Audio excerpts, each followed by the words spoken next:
সুন্দরবনের অন্যতম একটি প্রবেশদ্বার বলে জানা যায় চুনাখালীকে।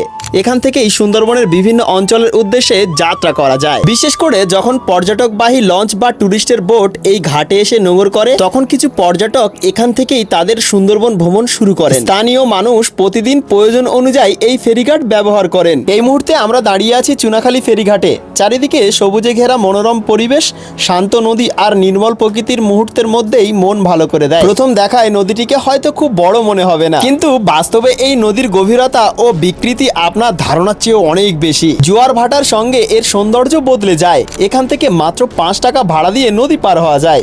নদীর পার হয়ে পৌঁছে যাওয়া যায় শম্ভুনগর দ্বীপে। এই দ্বীপের চারিদিকে নদীতে ঘেরা, শান্ত পরিবেশ আর প্রাকৃতিক সৌন্দর্যের জন্য জায়গাটি সত্যি অসাধারণ। চুনাখালী থেকে সুন্দরবনের বিভিন্ন অংশে পৌঁছাতে সাধারণত 30 থেকে 45 মিনিটের মতো সময় লাগে। মাঝে মধ্যে পর্যটকবাহী লঞ্চ ও টুরিস্টের বোট এসে এই ঘাটে দাঁড়ায়, আর তখন অনেকেই এখান থেকে সুন্দরবনের উদ্দেশ্যে রওনা দেয়। আমি কখনোই কিন্তু এখান থেকে সুন্দরবনের উদ্দেশ্যে রওনা দিইনি বা যাওয়া হয়নি। শুনেছি যে এখান থেকে যাওয়া যায়। পরবর্তীবার যখন সুন্দরবন ভ্রমণ করব, চেষ্টা করব যে চুনাখালীর এই সাইড থেকে যাওয়ার। দেখা যাক যে এখান থেকে যে সমস্ত টুরিস্টের বোট বা টুরিস্টের যে সমস্ত লঞ্চগুলো এখান থেকে ছাড়া হয়, সাধারণত ভাবে কি এখান থেকে খরচা কি বেশি হয়? আমার তো মনে হয় এখান থেকেই কম হওয়ার কথা। তার কারণ হলো একটাই, যে চুনাখালী থেকে কিন্তু সুন্দরবন অনেকটাই কাছে। আমি যতবারই সুন্দরবন বেড়াতে গেছি, প্রত্যেকটা বার কিন্তু গোলাবাড়ি থেকেই কিন্তু আমরা রওনা দিয়েছিলাম। চুনাখালী ফেরিঘাটে এলে অবশ্যই দেখতে পাবেন এখানে অনেক মালবাহী বোট দাঁড় করানো আছে। এই সমস্ত বোট যতটা উঁচু দেখতে পাচ্ছেন, যখন এর উপরে ইট, বালি, সিমেন্ট থেকে শুরু করে যে সমস্ত মালগুলো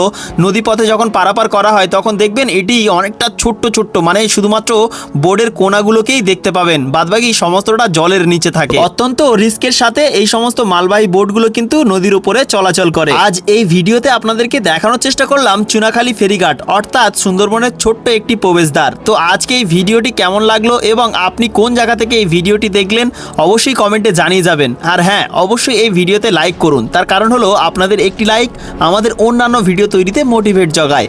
শেষ পর্যন্ত দেখার জন্য সকলকে অসংখ্য ধন্যবাদ।